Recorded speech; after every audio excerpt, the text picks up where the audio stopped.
Punjabi radio USA ਸੁਣ ਰਹੇ ਸਾਰੇ ਹੀ ਮਾਣਯੋਗ ਅਤੇ ਸਤਿਕਾਰਤ ਸਰੋਤਿਆਂ ਨੂੰ ਪੰਜਾਬੀ ਰੇਡੀਓ USA ਦੀ ਟੀਮ ਅਤੇ ਮੇਰੇ ਰਾਜਕਨਵੀਰ ਸਿੰਘ ਵੱਲੋਂ ਆਪ ਜੀ ਨੂੰ ਬਹੁਤ ਪਿਆਰ ਸਤਿਕਾਰ ਸਹਿਤ ਦੋਨੋਂ ਅੱਜ ਜੋੜ ਕੇ ਨਿੱਘੀ ਜਿਹੀ ਸਤਿ ਸ੍ਰੀ ਅਕਾਲ। ਸਭ ਨੂੰ ਜੀ ਆਇਆਂ ਨੂੰ ਆਖਦੇ ਹਾਂ। ਸੋ ਤੇ ਪ੍ਰੋਗਰਾਮ ਖਬਰ ਤੇ ਨਜ਼ਰ ਦੇ ਵਿੱਚ ਆਪ ਸਭ ਦਾ ਨਿੱਘਾ ਸਵਾਗਤ ਹੈ। ਅੱਜ 28 ਜੂਨ ਦਿਨ ਮੰਗਲਵਾਰ ਤੇ ਸਾਡੇ ਨਾਲ ਇਸ ਟਾਈਮ ਸਵੇਰ ਦੇ ਪ੍ਰੋਗਰਾਮ ਦੇ ਵਿੱਚ ਜੁੜ ਚੁੱਕੇ ਨੇ ਮਿੰਟੂ ਗੁਰੂਸਰੀਆ ਜੀ ਮਲੋਟ ਸਟੂਡੀਓਜ਼ ਤੋਂ। ਮਿੰਟੂ ਜੀ ਆਇਆਂ ਨੂੰ ਪਿਆਰ ਭਰੀ ਨਿੱਘੀ ਸਤਿ ਸ੍ਰੀ ਅਕਾਲ ਜੀ। ਸ਼ੁਕਰੀਆ ਜੀ, ਸਾਰਿਆਂ ਨੂੰ ਸਤਿ ਸ਼੍ਰੀ ਅਕਾਲ। ਸਾਡੇ ਅੱਜ ਦੇ ਪ੍ਰੋਗਰਾਮ ਖਬਰ ਤੇ ਨਜ਼ਰ ਉਸ ਨੂੰ ਸਪਾਂਸਰ ਕਰਦੇ ਨੇ ਖਾਲਸਾ ਇੰਸ਼ੋਰੈਂਸ ਏਜੰਸੀ ਵਾਲੇ, ਜਿਨ੍ਹਾਂ ਦੇ ਕੋਲੋਂ ਤੁਸੀਂ ਹਰ ਤਰ੍ਹਾਂ ਦੀ ਇੰਸ਼ੋਰੈਂਸ ਕਰਵਾ ਸਕਦੇ ਹੋ। ਇੰਸ਼ੋਰੈਂਸ ਬਾਰੇ ਪਤਾ ਕਰਨ ਲਈ ਤੁਸੀਂ ਇਹਨਾਂ ਨੂੰ ਕਾਲ ਕਰ ਸਕਦੇ ਹੋ 408-272-2500 ਦੇ ਉੱਤੇ। ਤੇ ਜੇਕਰ ਤੁਸੀਂ AARP ਦੇ ਮੈਂਬਰ ਹੋ ਤੇ ਤੁਹਾਡਾ ਰੈਕਡ ਕਲੀਨ ਹੈ ਤੇ ਤੁਸੀਂ ਹੋਮ ਅਤੇ ਆਟੋ ਇੰਸ਼ੋਰੈਂਸ ਦੇ ਉੱਤੇ 30% ਤੱਕ ਦਾ ਡਿਸਕਾਊਂਟ ਲੈ ਸਕਦੇ ਹੋ। ਇਸ ਡਿਸਕਾਊਂਟ ਦੇ ਬਾਰੇ ਪਤਾ ਕਰਨ ਲਈ ਤੇ ਇਸ ਦੇ ਨਾਲ ਇਹ ਘਰਾਂ ਦੀ, ਕਾਰਾਂ ਦੀ, life, taxi, commercial, gas station, liquor store, hotel, motel, shopping centre, apartment, restaurants,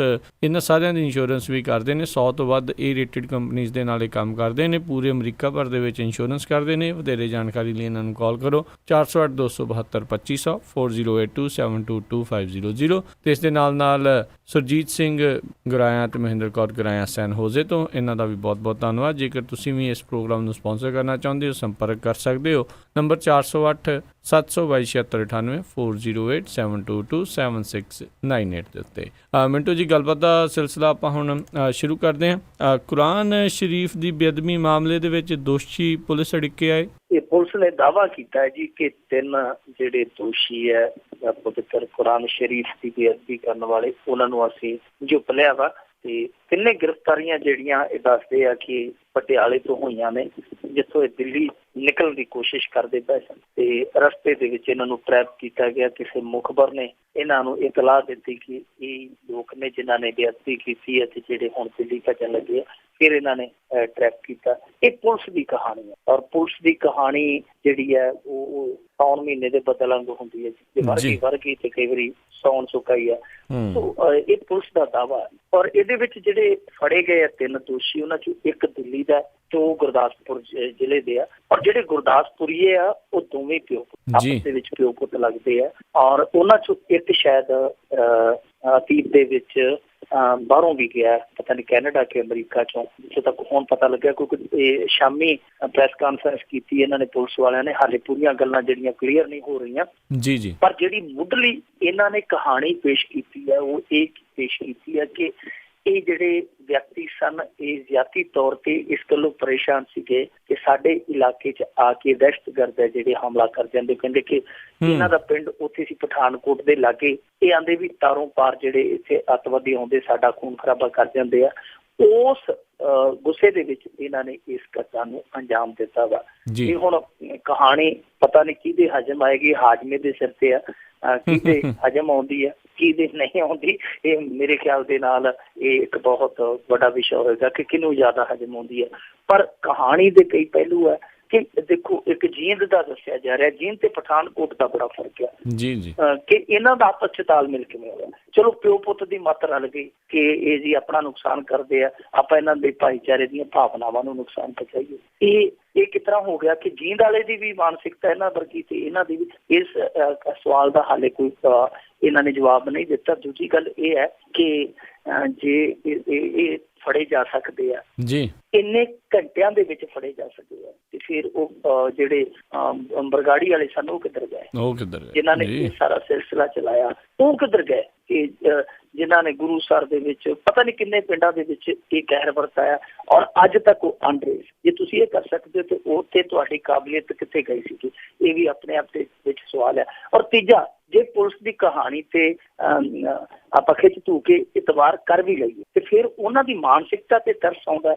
ਭਲੇ ਉਹ ਮਾਨਸੋ, ਜੇ ਤੁਹਾਨੂੰ ਗੁੱਸਾ ਹੈ, ਤਾਰ ਦੇ ਕੋਲ ਰਹਿੰਦੇ ਹੋ ਤੁਸੀਂ, ਤਾਰਾਗੜ੍ਹ ਪਿੰਡ ਤਾਰ ਦੇ ਬਿਲਕੁਲ ਲਾਗੇ ਆ, ਬਾਰਡਰ ਦੇ ਲਾਗੇ ਆ, ਤੇ ਤੁਸੀਂ ਛਾਲ ਮਾਰ ਕੇ ਉੱਧਰ ਟੱਪ ਜਾਓ। ਜਿਹੜੇ ਕਰਕੇ ਜਾਂਦੇ ਆ ਤੁਸੀਂ ਉਹਨਾਂ ਦੇ ਜਾ ਕੇ ਗੁੱਸਾ ਉਤਾਰੋ, ਉਹਨਾਂ ਦੇ ਸੀਨੇ 'ਚ ਮਾਰੋ, ਉਹਨਾਂ ਤੋਂ ਖਾਓ, ਜੋ ਮਰਜ਼ੀ ਕਰੋ। ਪਰ ਇੱਥੇ ਤੁਸੀਂ ਆਪਣੇ ਘਰੇ ਲਾਂਬੂ ਲਾਉਣ ਦਾ, ਕਿਉਂਕਿ ਜਿਹੜਾ ਮਲੇਰਕੋਟਲਾ ਹੈ ਉਹ ਭਾਰਤ ਦੀ, ਜਿਵੇਂ ਕਹਿ ਲਈਏ ਕਿ ਇੱਕ ਸੱਭਿਅਤਾ ਨੂੰ ਉਹ ਸਹੀਬੱਧ ਕਰਦਾ, ਮੋਹਰਬੱਧ ਕਰਦਾ ਹੈ ਕਿ ਇੱਥੋਂ ਦੀ ਜਿਹੜੀ ਸੱਭਿਅਤਾ ਹੈ ਉਹਦੇ ਵਿੱਚ ਸਾਂਝੀਵਾਲਤਾ ਕਿੰਨੀ ਮਜ਼ਬੂਤ ਆ, ਕਿ ਇੱਥੇ ਬਹੁ ਗਿਣਤੀ ਦੇ ਵਿੱਚ ਮੁਸਲਿਮ ਭਾਈਚਾਰਾ, ਸਿੱਖ ਵੀ ਰਹਿੰਦੇ, ਹਿੰਦੂ ਵੀ ਰਹਿੰਦੇ, ਔਰ ਕਦੇ ਫਸਾਦ ਨਹੀਂ ਹੋਇਆ, ਜੋ ਭਾਰਤ ਲਈ ਇੱਕ ਉਦਾਹਰਨ ਹੈ। ਨਹੀਂ ਤੇ ਯੂਪੀ ਦੇ ਵਿੱਚ ਦੇਖਦੇ 1 ਸਾਲ ਦੇ ਵਿੱਚ 400 ਦੰਗੇ ਹੋ ਜਾਂਦੇ ਉੱਥੇ, ਪਰ ਇੱਥੇ ਅੱਜ ਤੱਕ ਫਸਾਦ ਨਹੀਂ ਹੋਇਆ।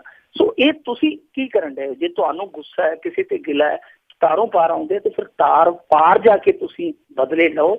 ਇੱਥੇ ਏਦਾਂ ਦੇ ਬਦਲੇ ਲੈ ਕੇ ਇਹਨਾਂ ਲੋਕਾਂ ਤੇ ਬਦਲਾ ਨਾ ਲਓ ਜਿਹੜੇ ਲੋਕ ਮਸੀਂ ਆਪਣੇ ਜੀਵਨ ਦਾ ਗੱਡਾ ਰੇੜਦੇ। ਸੋ ਕਹਾਣੀ ਤੇ ਇਸ ਤੇ ਹਾਲੇ ਕਈ ਸਵਾਲ ਆ, ਕਿੰਤੂ ਪਰੰਤੂ ਹੋਣਗੇ। ਜਿਵੇਂ ਜਿਵੇਂ ਸਮਾਂ ਬੀਤੇਗਾ ਪਤਾ ਲੱਗੇਗਾ ਕਿ ਅਸਲ ਗੱਲ ਕੀ ਹੈ, ਕਿ ਇਹ ਦੋਸ਼ੀ ਹੈ ਜਿਹੜੇ ਵਾਕਈ ਦੋਸ਼ੀ ਹੈ, ਜਾਂ ਫਿਰ ਇਹਨਾਂ ਨੂੰ ਧੱਕੇ ਦੀ ਖੀਰ ਖਵਾਈ ਜਾ ਰਹੀ ਹੈ। ਜੀ ਜੀ, ਅੱਗੇ ਵੱਧਦੇ ਹਾਂ ਮਿੰਟੂ ਜੀ। ਵੀ ਗਊ ਤਸਕਰੀ ਦੇ ਨਾਂ ਦੇ ਉੱਤੇ ਦਰਿੰਦਗੀ, 2 ਵਿਅਕਤੀਆਂ ਨੂੰ ਗੋਬਰ ਖਵਾਇਆ। ਇਹ ਘਟਨਾ ਉਸ ਗੁੜਗਾਉਂ ਦੀ ਹੈ ਜਿਹਦਾ ਨਾਂ ਬਦਲ ਕੇ ਇਹਨਾਂ ਨੇ ਗੁਰੂ ਗਾਉਂ ਰੱਖ ਦਿੱਤਾ ਅੱਜ ਕੱਲ੍ਹ। ਪਰ ਉਹ ਗੁਰੂ ਦੇ ਗਾਉਂ ਤੇ ਨਾਂ ਤੇ ਗੁਰੂ ਦਾ ਗਾਉਂ ਰੱਖ ਦਿੱਤਾ, ਉੱਥੇ ਗੁਰੂ ਨੂੰ ਮੰਨਣ ਵਾਲੇ ਕੋਈ ਨਹੀਂ ਦਿਸੇ। ਉਹ ਸਾਰੇ ਇਨਸਾਨੀਅਤ ਦੇ ਜਿਹੜੇ ਉਹ ਦੁਸ਼ਮਣ ਨਿਕਲੇ। ਜਿਵੇਂ ਕਿਸੇ ਫਾਜ਼ਲ ਨੇ, ਕਿਸੇ ਧਾਰਮਿਕ ਵਿਦਵਾਨ ਨੇ ਕਿਹਾ ਕਿ ਜਿੱਥੇ ਬਹੁਤੀ ਭੀੜ ਹੁੰਦੀ ਹੈ ਉੱਥੇ ਸਿਆਣੇ ਘੱਟ ਹੁੰਦੇ ਆ, ਤੇ ਸਿਆਣਿਆਂ ਦੀ ਕਦੇ ਦੁਨੀਆ ਤੇ ਭੀੜ ਨਹੀਂ ਹੁੰਦੀ। ਉਹ ਭੀੜ ਤੰਤਰ ਨੇ ਇਹ ਸਾਰਾ ਕੁਛ ਕੀਤਾ। 2 ਵਿਅਕਤੀਆਂ ਨੂੰ ਬੰਨ੍ਹ ਕੇ ਪੂਰਾ ਕੁੱਟਿਆ ਗਿਆ ਪਹਿਲਾਂ ਤੇ ਰੀਝ ਦੇ ਨਾਲ, ਫਿਰ ਉਹਨਾਂ ਦੇ ਮੂਹਰੇ ਲਿਫਾਫਿਆਂ 'ਚ ਪਾ ਕੇ ਗਾਂ ਦਾ ਗੋਬਰ ਰੱਖ ਦਿੱਤਾ ਗਿਆ, ਜਿਹਨੂੰ ਪੰਜਾਬੀ 'ਚ ਗੋਹਾ ਕਹਿ ਦਿੰਦੇ ਆ, ਔਰ ਨਾਲ ਬਿਸਲੇਰੀ ਦੀ ਬੋਤਲ ਰੱਖ ਦਿੱਤੀ ਗਈ ਕਿ ਇਹਨੂੰ ਖਾਓ ਤੇ ਨਾਲੇ ਗਊ ਮਾਤਾ ਦੇ ਗੁਣ ਗਾਓ। ਉਹਨਾਂ ਦੋਨਾਂ ਨੂੰ ਇਸ ਜਦੋਂ ਦਰਿੰਦਗੀ ਦਾ ਅਹਿਸਾਸ ਕਰਵਾਇਆ ਗਿਆ ਤੇ ਨਾਲ ਉਹਨਾਂ ਦੀ ਵੀਡੀਓ ਸ਼ੂਟ ਕੀਤੀ ਗਈ, ਜਿਵੇਂ ਨਾਅਰੇ ਲੱਗ ਰਹੇ ਸਨ, ਜਿਵੇਂ ਉਹਨਾਂ ਨੂੰ ਕੁੱਟਿਆ ਜਾ ਰਿਹਾ ਸੀ, ਔਰ ਉਹ ਲਾਚਾਰ ਆਦਮੀ ਜਿਹੜੇ ਆ ਉਹ ਚੁੱਪ-ਚਾਪ ਇਉਂ ਗੋਬਰ ਖਾ ਰਹੇ ਸਨ ਜਿਵੇਂ ਕਿਸੇ ਵਧੀਆ ਸਵੀਟ ਹਾਊਸ ਦੀ ਕੋਈ ਮਠਿਆਈ ਖਾ ਰਹੇ ਹੋਣ, ਕਿਉਂਕਿ ਪਿੱਛੋਂ ਜਿਹੜੇ ਸੀਗੇ ਉਹ ਬੰਦੇ ਖਾਣੇ ਬਣੇ ਪਏ ਸੀਗੇ। ਸੋ ਉਹਨਾਂ ਨੇ ਸਾਰਾ ਇਹ ਚੀਜ਼ ਨੂੰ ਜਿਵੇਂ ਆਪਣੇ ਤਨ ਤੇ ਹੰਡਾਇਆ, ਪਰ ਵੇਖਣ ਵਾਲਾ ਉਹਨੂੰ ਅੱਖਾਂ ਚੋਂ ਹੰਡਾ ਕੇ ਆਪਣੇ ਤਨ ਤੇ ਹੰਡਾਈ ਮਹਿਸੂਸ ਕਰਦਾ। ਇੰਨੀ ਦਰਿੰਦਗੀ, ਇੰਨੀ ਜ਼ਿਆਦਾ ਉੱਥੇ ਸਿਤਮ ਜ਼ਰੀਫੀ ਕੀਤੀ ਗਈ ਉਹਨਾਂ ਦੇ ਨਾਲ।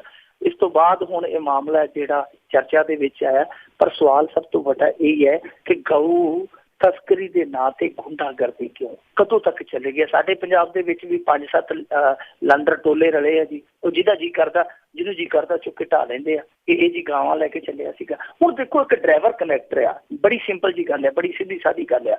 ਇੱਕ ਡਰਾਈਵਰ ਕੰਡਕਟਰ ਉਹਨਾਂ ਦਾ ਮਾਲਕ ਕਹਿ ਦਿੰਦਾ ਕਿ ਜਾਓ ਭਾਈ, ਆਪਾਂ ਮਾਲ ਭਾੜਾ ਲਿਆ ਹੈ, ਤੁਸੀਂ ਫਲਾਣੇ ਥਾਂ ਤੇ ਪਸ਼ੂ ਛੱਡ ਕੇ ਆਓ, ਇਹਨਾਂ ਨੇ ਵੇਚੇ ਆ, ਇਹਨਾਂ ਨੇ ਖਰੀਦੇ, ਉੱਥੇ ਥਾਂ ਤੇ ਛੱਡ ਕੇ ਆਓ। ਉਹਨਾਂ ਦੇ ਤਾਂ ਪੇਟ ਜਾ ਰਹੇ ਆ ਨਾ, ਰੋਜੀ ਰੋਟੀ ਲਈ ਉਹਨਾਂ ਦੇ ਜਿਹੜੇ ਪੇਟ ਆ ਉਹ ਜਾ ਰਹੇ। ਡਰਾਈਵਰ ਗੱਡੀ ਚਲਾ ਰਿਹਾ, ਕਲੀਨਰ ਹੈ ਜਿਹੜਾ ਸਾਈਡ ਤੇ ਬੈਠਾ, ਉਹਨੂੰ ਪਤਾ ਹੀ ਨਹੀਂ, ਉਹ ਮੇਰੇ ਵਾਂਗੂ ਧੱਕਿਆ ਕਰੋ ਰੋਜੀ ਰੋਟੀ ਲਈ ਡਰਾਈਵਰ ਦੇ ਨਾਲ ਹੈਲਪ ਕਰਦਾ। ਸੋ ਉਹਨਾਂ ਦੋਨਾਂ ਨੂੰ ਫੜ ਕੇ ਕੁੱਟ ਦੇਣਾ, ਕਸੂਰ ਕਿਸੇ ਦਾ ਹੈ। ਚਲੋ ਠੀਕ ਆ, ਗਲਤੀ ਕੀਤੀ ਉਹਨਾਂ ਨੇ, ਇੱਕ ਸਮੇਂ ਲਈ ਇਹ ਵੀ ਮੰਨ ਲੈਂਦੇ ਕਿ ਉਹਨਾਂ ਦੀ ਗਲਤੀ ਹੈ। ਤੇ ਤੁਹਾਡੇ ਕੋਲ ਜਦੋਂ ਗਊ ਰੱਖਿਆ ਕਾਨੂੰਨ ਆ, ਤੁਸੀਂ ਉਹਦੇ ਮੁਤਹਿਤ ਕਾਰਵਾਈ ਕਰਦੇ ਹੋ। ਇਹ ਭੀੜ ਨੂੰ ਕਿਹਨੇ ਹੱਕ ਦਿੱਤਾ ਹੈ ਕਿ ਤੁਸੀਂ ਇਸ ਤਰ੍ਹਾਂ ਦੀਆਂ ਵਾਰਦਾਤਾਂ ਨੂੰ ਅੰਜਾਮ ਦੇਵੋ? ਇਹ ਤੇ ਸ਼ਰੇਆਮ ਅਹਿਸਾਸ ਕਰਵਾਇਆ ਜਾ ਰਿਹਾ ਕਿ ਇਸ ਦੇਸ਼ ਦੇ ਵਿੱਚ ਸੰਵਿਧਾਨ ਤੋਂ ਉੱਤੇ ਇੱਕ ਭੀੜ ਤੰਤਰ ਵੀ ਹੈ। ਲੋਕਤੰਤਰ ਦੇ ਉੱਤੇ ਇੱਕ ਭੀੜ ਤੰਤਰ ਆ। ਭੀੜ ਤੰਤਰ ਦਾ ਫਤਵਾ ਜਿਹਦੇ ਤੇ ਵੀ ਲੱਗ ਗਿਆ, ਉਹ ਜਿਵੇਂ ਪੁਰਾਣੇ ਸਮਿਆਂ 'ਚ ਮੁੱਲੇ ਕਾਜੀ ਦਿੰਦੇ ਸਨ ਫਤਵਾ, ਤੇ ਉਹ ਉਹਨਾਂ ਨੇ ਜਿਹਨੂੰ ਦੇਤਾ ਜਿਹਦੇ ਵਿਰੁੱਧ, ਉਹ ਬੰਦਾ ਜਿਹੜਾ ਉਹ ਫਿਰ ਕਿਤੇ ਵੀ ਉਹਦੀ ਅਪੀਲ ਦਲੀਲ ਨਹੀਂ ਹੈ। ਸੋ ਇਹ ਜ਼ੁਲਮ, ਇਹ ਜਿਹੜੀ ਇਸ ਤਰ੍ਹਾਂ ਦੀ ਕੀਤੀ ਜਾਂਦੀ ਹੈ ਸਿਤਮ ਦੀ ਇੰਤਹਾ, ਇਹ ਬੰਦ ਹੋਣੀ ਚਾਹੀਦੀ ਹੈ। ਜਾਂ ਫਿਰ ਆਪਣੇ ਕਾਨੂੰਨ ਨੂੰ ਇਹੋ ਜਿਹਾ ਬਣਾ ਦੇਣ, ਇਹੋ ਜਿਹੇ ਮਾਮਲਿਆਂ 'ਚ ਜੀ ਕੋਈ ਕੁਛ ਵੀ ਕਰ ਸਕਦਾ, ਉਹਦੇ ਤੇ ਕੋਈ ਕਾਰਵਾਈ ਨਹੀਂ ਬਣਦੀ। ਇਹ ਜਿਹੜੇ ਗੁੰਡਿਆਂ ਦੇ ਟੋਲੇ ਬਣੇ ਪਏ ਆ ਗਊ ਤਸਕਰੀ ਦੇ ਨਾਂ ਤੇ, ਜੋ ਇਹ ਤਸ਼ੱਦਦ ਢਾਉਂਦੇ ਆ, ਇਹਨਾਂ ਸਾਰਿਆਂ ਨੂੰ ਨੱਥ ਪਾਉਣ ਦੀ ਲੋੜ ਆ। ਜੀ ਜੀ, ਅਤੇ ਅੱਗੇ ਵਧਦੇ ਆਪਾਂ ਮਿੰਟੂ ਜੀ। ਵੀ ਮੁੱਖ ਮੰਤਰੀ ਪ੍ਰਕਾਸ਼ ਬਾਦਲ ਬੋਲੇ ਨੇ ਵੀ ਨਸ਼ਾ ਬਾਕੀ ਰਾਜਾਂ ਦੇ ਨਾਲੋਂ ਘੱਟ ਆ ਪੰਜਾਬ ਵਿੱਚ। ਬਿਲਕੁਲ ਜੀ, ਪੰਜਾਬ ਵਿੱਚ ਪ੍ਰਕਾਸ਼, ਉਹ ਕਹਿੰਦੇ ਸੀ ਨਾ ਪ੍ਰਕਾਸ਼ ਪੰਜਾਬ ਵਿੱਚ, ਇਹਨਾਂ ਦੀ ਵੈਨ ਪ੍ਰਚਾਰ ਜੋ ਹੋ ਰਿਹਾ ਉਹਦੇ ਤੇ ਨਾਰਾ ਲਿਖਿਆ ਹੋਇਆ ਪੰਜਾਬ ਵਿੱਚ ਪ੍ਰਕਾਸ਼, ਤੇ ਇਹ ਵਾਕਈ ਪ੍ਰਕਾਸ਼ ਹੈ ਜੀ। ਤੇ ਕਿਸੇ ਸਮੇਂ ਸੋਕਾ ਪੈ ਗਿਆ ਸੀ 2013 ਦੇ ਵਿੱਚ, ਪੰਜਾਬ ਦੇ ਵਿੱਚ ਮੀਂਹ ਨਹੀਂ ਸੀ ਪੈਂਦੇ। ਉਦੋਂ ਲੋਕੀ ਕਹਿੰਦੇ ਆ ਕਿ ਉਧਰੋਂ ਬਿਜਲੀ ਨਹੀਂ ਸੀ ਆਉਂਦੀ, ਉਧਰੋਂ ਮੀਂਹ ਨਹੀਂ ਸੀ ਆਉਂਦਾ। ਲੋਕੀ ਕਹਿੰਦੇ ਸੀ ਪੰਜਾਬ ਵਿੱਚ ਨਾ ਪ੍ਰਕਾਸ਼ ਹੈ ਤੇ ਨਾ ਬਾਦਲ, ਨਾ ਬੱਦਲ ਹੈ ਤੇ ਨਾ ਪ੍ਰਕਾਸ਼ ਹੈ। ਤੇ ਉਹ ਐਤਕੀ ਹੁਣ ਪ੍ਰਕਾਸ਼ ਹੀ ਪ੍ਰਕਾਸ਼ ਹੈ, ਬਿਜਲੀ ਵੀ ਚੋਖੀ ਹੈ। ਸੋ ਇਹ ਹੁਣ ਨਸ਼ੇ ਦਾ ਮੁੱਦਾ ਉੱਭਰਿਆ ਹੋਇਆ, ਉਹਦੇ ਤੇ ਲੀਪਾ ਪੋਚੀ ਹੋ ਰਹੀ ਹੈ। ਸਰਕਾਰ ਵੱਲੋਂ ਆਪਣਾ ਪੱਖ ਮਜ਼ਬੂਤ ਕੀਤਾ ਜਾਣ ਡਿਆ।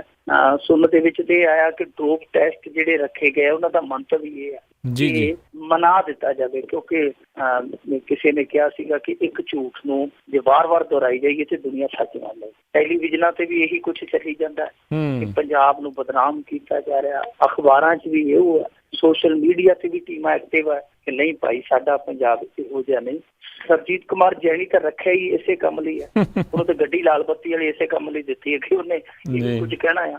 ਸੋ ਸਾਰੇ ਪਾਸਿਓਂ ਹੁਣੇ ਬਚਾਅ ਕਰ ਰਹੇ ਤੇ ਡੋਪ ਟੈਸਟ ਵਾਲਾ ਵੀ ਮੁੱਦਾ ਜਿਹੜਾ ਮਾਹਰ ਦੱਸਦੇ ਆ ਕਿ ਇਹ ਮਾਤਰ ਅੰਕੜਿਆਂ ਨੂੰ ਦਰੁਸਤ ਕਰਨ ਦੀ ਜਿਹੜੀ ਕਵਾਇਦ ਆ। ਚੌਥੀ ਗੱਲ ਇੱਕ ਹੋਰ ਬੜੀ ਦਿਲਚਸਪ ਆ ਕਿ ਜਿਹੜੇ ਨਸ਼ੇੜੀ ਮਰ ਰਹੇ ਆ ਨਸ਼ੇ ਦੇ ਨਾਲ, ਇਹ ਤੇ ਕਹਿੰਦੇ ਕਿ ਬਾਦਲ ਸਾਹਿਬ ਕਹਿ ਰਹੇ ਆ ਕਿ ਦੂਸਰੇ ਰਾਜਾਂ ਨਾਲੋਂ ਪੰਜਾਬ 'ਚ ਘੱਟ ਨਸ਼ਾ ਹੈ। ਇਹ ਪਤਾ ਨਹੀਂ ਜਦੋਂ ਗੈਂਗਸਟਰਾਂ ਦੀ ਗੱਲ ਚੱਲਦੀ ਹੈ ਤਾਂ ਕਹਿ ਦਿੰਦੇ, ਕਾਨੂੰਨ ਵਿਵਸਥਾ ਦੀ ਗੱਲ ਚੱਲਦੀ ਹੈ ਤਾਂ ਉਦਾਹਰਨ ਦੇ ਦਿੰਦੇ ਦੂਜਿਆਂ ਨਾਲੋਂ ਠੀਕ ਹੈ ਜੀ। ਇਹ ਦੂਜਿਆਂ ਦੇ ਨਾਲ ਉਹ ਆਪਣੇ ਆਪ ਨੂੰ ਕਰ ਲੈਂਦੇ ਜੀ ਅਸੀਂ ਉਹਨਾਂ ਨਾਲੋਂ ਘੱਟ ਆ। ਹੁਣ ਪਤਾ ਨਹੀਂ ਇਹ ਅੰਕੜੇ ਕਿੱਥੋਂ ਲੈਂਦੇ ਆ ਕਿ ਦੂਜਿਆਂ ਦੇ ਨਾਲ ਦੀ ਨਾਲ ਕੰਪੇਅਰ ਕਰ ਲੈਂਦੇ ਆਪਣੇ ਆਪ ਨੂੰ, ਤੁਲਨਾਤਮਕ ਤੌਰ ਤੇ ਕਹਿ ਦਿੰਦੇ ਜੀ ਅਸੀਂ ਤਾਂ ਹੇਠਾਂ ਹਾਂ। ਹੁਣ ਇਹ ਪਤਾ ਨਹੀਂ ਕਿਸ ਤਰ੍ਹਾਂ ਦੇ ਅੰਕੜੇ ਕਿੱਥੋਂ ਇਹਨਾਂ ਦੇ ਅੰਕੜਿਆਂ ਦੇ ਜਿਹੜੇ ਬਾਜ਼ੀਗਰ ਉਹ ਲੈ ਕੇ ਆਉਂਦੇ ਆ। ਪਰ ਸਵਾਲ ਇਹ ਆ ਕਿ ਦੇਖੋ ਕੱਲ 2 ਸਿਵੇ ਜਿਹੜੇ ਆ ਇਕੱਠੇ ਬਲੇ ਮਾਨਸਾ ਦੇ ਵਿੱਚ ਜੀ, ਦੋਵੇਂ ਮੁੰਡੇ ਉਹਨਾਂ ਨੇ ਚਿੱਟਾ ਪੀ ਲਿਆ ਜ਼ਿਆਦਾ, ਦੋਨਾਂ ਦੇ ਸਿਵੇ ਇੱਕੋ ਵੇਲੇ ਮੱਚ। ਇਸ ਤੋਂ ਵੱਡੀ ਹੋਣੀ ਹੋ ਸਕਦੀ ਹੈ। ਪਿੱਛੇ ਜੇ ਚਲੇ ਜਾਈਏ ਜੁਗਰਾਉਂ ਇਲਾਕੇ ਦੇ ਵਿੱਚ ਥੋੜੇ ਦਿਨਾਂ ਦੇ ਵਕਤ ਵਿੱਚ 10-12 ਮੌਤਾਂ ਹੋਈਆਂ ਸਨ ਨਸ਼ੇੜੀਆਂ ਦੀਆਂ ਜੀ। ਇਹ ਬਹੁਤ ਵੱਡੀ ਤਰਾਸਦੀ ਸੀ। ਸਿੱਧਵਾਂ ਬੇਟ ਦੇ ਵਿੱਚ ਜਗਰਾਉਂ ਦੇ ਬਿਲਕੁਲ ਲਾਗੇ ਹੀ ਆ ਸਿੱਧਵਾਂ ਬੇਟ, ਉੱਥੋਂ ਤੇ ਖਬਰ ਸੀ ਕਿ ਇੱਕੋ ਦਿਨ 4 ਨਸ਼ੇੜੀ ਮਾਰੇ ਗਏ। ਆਹ ਪਰਸੋਂ ਘੜੀਏ ਕਿ ਬਾਂਗਰ ਪਿੰਡ ਆ ਗੁਰਦਾਸਪੁਰ ਜ਼ਿਲ੍ਹੇ 'ਚ, ਉਹ ਮੁੰਡੇ ਦੀ ਫੋਟੋ ਸੀਗੀ, ਲਾ ਕੇ ਟੀਕਾ ਨੇ ਸਿਰਿੰਜ ਨਹੀਂ ਕੱਢੀ ਤੇ ਉਹ ਉੱਥੇ ਹੀ ਫੁੜ ਗਿਆ, ਉੱਥੇ ਹੀ ਪੂਰਾ ਹੋ ਗਿਆ। ਸਮਾਂ ਹੀ ਨਹੀਂ ਦਿੱਤਾ ਨਸ਼ੇ ਨੂੰ ਸੰਭਲਦਾ। ਇਹ ਜਿਹੜੀਆਂ ਮੌਤਾਂ ਨੇ ਇਹ ਕਿਸ ਖਾਤੇ 'ਚ ਪਾ ਰਹੇ? ਦੂਜੇ ਰਾਜਾਂ 'ਚ ਕਦੇ ਤੁਸੀਂ ਇਹ ਖਬਰਾਂ ਸੁਣੀਆਂ ਕਿ ਇੱਕੋ ਦਿਨ 4 ਨਸ਼ੇੜੀਏ ਜਿਹੜੇ ਓਵਰਡੋਜ਼ ਨਾਲ ਮਰ ਗਏ ਹੋਣ? ਬਲਟੋਆ ਪਿੰਡ ਸੀ ਸ਼ਾਇਦ 2014 ਦੇ ਵਿੱਚ, ਉੱਥੇ ਵੀ ਇਹੋ ਜਿਹਾ ਹੀ ਹੋਇਆ ਸੀ ਕੰਮ। ਇੱਕੋ ਦਿਨ 2 ਨੌਜਵਾਨਾਂ ਦੀ 3 ਨੌਜਵਾਨਾਂ ਦੀ ਮੌਤ ਹੋਈ ਸੀ 2 ਸਾਲ ਪਹਿਲਾਂ। ਹੁਣ ਦੇਖੀ ਜਾਂਦੇ ਅਸੀਂ ਕਿ ਕਿਸ ਤਰੀਕੇ ਨਾਲ ਬੱਚੇ ਫੜੇ ਜਾਂਦੇ ਆ ਕਿ ਤੁਸੀਂ ਦੂਜੇ ਰਾਜਾਂ ਦੀ ਤੁਲਨਾ ਕਰਦੇ ਹੋ ਅੰਕੜਿਆਂ ਦੇ ਨਾਲ, ਔਰ ਅੰਕੜਿਆਂ ਦੇ ਵਿੱਚ ਤੁਸੀਂ ਕੀ ਕਰ ਰਹੇ ਹੋ ਇਹਦੀ ਮਿਸਾਲ ਤੁਹਾਨੂੰ ਮੈਂ ਦਿੰਦਾ ਜੀ। ਪਿੱਛੇ ਜੇ ਇੱਕ RTI ਐਕਟਿਵਿਸਟ ਨੇ ਬਹੁਤ ਤੇਜ਼ ਨੇ, ਉਹਨਾਂ ਨੇ ਆਪਣੇ ਜ਼ਿਲ੍ਹੇ ਦਾ ਸ਼ਹੀਦ ਭਗਤ ਸਿੰਘ ਨਗਰ ਪੁਰਾਣੇ ਸਮੇਂ 'ਚ ਨਵਾਂ ਸ਼ਹਿਰ ਕਹਿੰਦੇ ਸਨ, ਤਾਂ ਉਸ ਜ਼ਿਲ੍ਹੇ ਦਾ ਉਹਨਾਂ ਨੇ ਡਾਟਾ ਕੱਢਿਆ RTI ਦੇ ਰਾਹੀਂ। ਤੇ ਇੱਕ ਚੀਜ਼ ਬੜੀ ਦਿਲਚਸਪ ਸੀ ਉਹਦੇ 'ਚ ਕਿ 450 ਦਾ ਅੰਕੜਾ ਲਿਆ ਜਿਹੜੇ ਆ 2-3 ਸਾਲਾਂ 4 ਸਾਲਾਂ 'ਚ ਮੌਤਾਂ ਹੋਈਆਂ ਉਸ ਜ਼ਿਲ੍ਹੇ ਦੇ ਵਿੱਚ। ਤਾਂ ਉਹਦੇ ਵਿੱਚ ਇੱਕ ਦਿਲਚਸਪ ਅੰਕੜਾ ਸੀਗਾ ਕਿ 200-225 ਦੇ ਕਰੀਬ ਨੌਜਵਾਨ ਸਨ 18 ਤੋਂ 35 ਸਾਲ ਵਾਲੇ।